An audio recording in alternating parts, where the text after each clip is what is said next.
Okay, so this morning we've been talking about fear and things that we're afraid of. So I put together this little quick experiment. And first of all, I have Rush in the background. And Rush, what's something that you're afraid of? Big spiders. Big spiders. Okay. Kira, how about you? Not getting good grades. Bad grades in school. Right now, a big fear is people worried about getting sick and jobs and, real big important things. Jagger, what are you scared of? Playground. You're scared of not going to the playground, okay? Okay, so in this experiment, we're gonna say that this clear glass right here is us.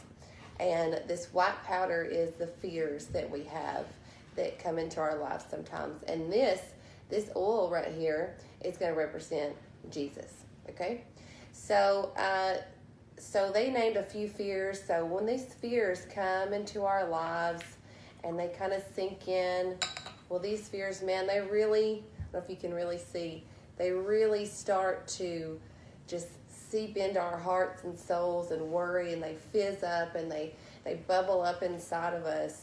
But when we put our focus from the fears into Jesus, Jesus will always calm those fears and settle those fears down. And eventually, if we keep our focus on Him and look towards Him for guidance, we'll realize that God was already on top of our fears. He's already overcame them for us, even before they began.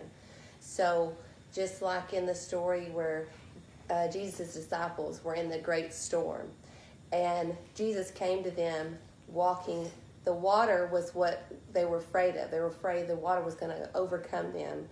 And Jesus came to them walking on the water because He was already on top of it. He was already on top of their fears, and He had already saved them even before they knew they needed it.